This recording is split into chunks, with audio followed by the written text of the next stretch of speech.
Efectivamente, hace unos minutos atrás, el director general de epidemiología del Ministerio de Salud dio a conocer el paciente 11, ¿no?, de la ciudad de Santa Cruz, también de sexo masculino, de 42 años. Ahora, estaríamos hablando de ¿es un contagio nativo también este? Sí, es un contagio local, ¿no? Local de la ciudad de Santa Cruz, que no tiene ningún vínculo con ninguno de los pacientes, los otros 10 pacientes. Muy bien, esto es importante, porque esto significaría de que estaríamos todavía ante un caso de conocer más adelante otros posibles casos.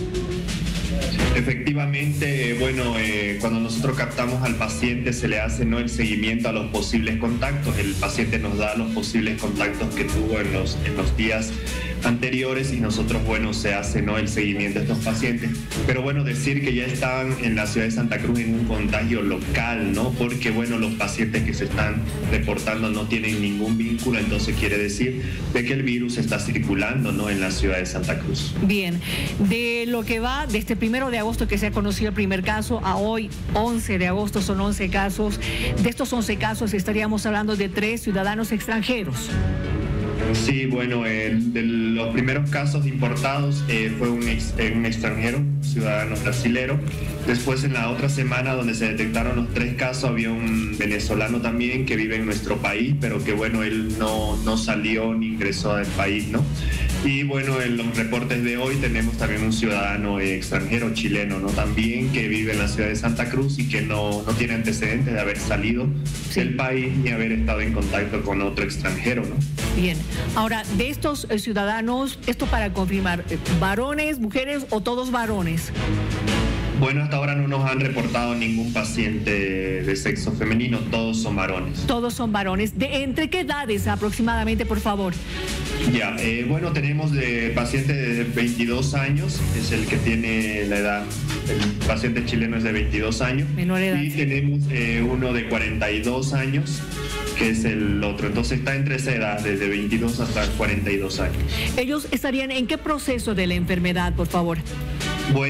La mayoría de los pacientes, como es una enfermedad que tiene un periodo sintomático, donde el paciente cursa con fiebre, algunos como un simple resfrío empiezan a presentar esas manifestaciones de un resfrío, tos, dolor en el cuerpo, dolor de cabeza, fiebre. La mayoría de estos pacientes han acudido ya en la etapa del exantema, que es la segunda etapa de la enfermedad, cuando ya tienen lesiones en la piel. Sí.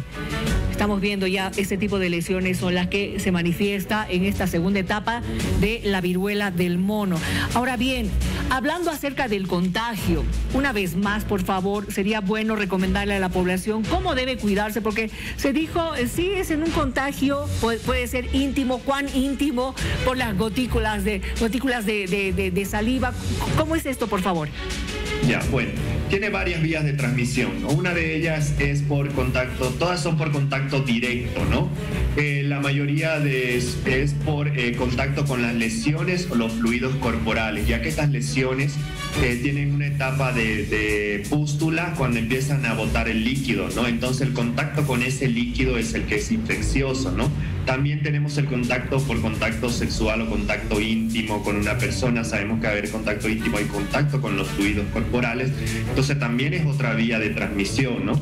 También tenemos la vía respiratoria, ¿no?, ya que hay pacientes que manifiestan lesiones a nivel del paladar o a nivel de la boca. Entonces, al toser o hablar cerca de una persona sana, entonces elimina los virus, ¿no?, y también puede contagiarse por esa vía. También hay otra vía indirecta, ¿no?, que es los pacientes que están enfermos y tocan objetos y los contaminan. Entonces viene un paciente sano, toca ese objeto, se lleva las manos a la cara, la boca, la nariz, y entonces también esa es otra puerta de entrada. También, se habla de un contacto, de un contagio de madre a niño a través de la placenta, ¿no? Y a través de la leche. También se han hecho estudios de que se puede eliminar el virus también por la leche y por la placenta. Muy bien. Ahora, la pregunta de rigor, porque esto es lo que todo el mundo quiere saber. Si uno tuviera esta sospecha de haber contraído la viruela del mono, ¿dónde debe acudir? Eso informarle a la población, ¿no? Sabemos que ahora estamos en la pandemia de COVID, la COVID no ha terminado, ¿no? Entonces, los mismos síntomas que podemos confundirnos al principio, porque los mismos síntomas que empiezan con la COVID, como fiebre, sí, dolor de cabeza, dolor en el cuerpo, manifestaciones de gripe, pueden ser las mismas manifestaciones que estén cursando un paciente con la viruela, ¿no?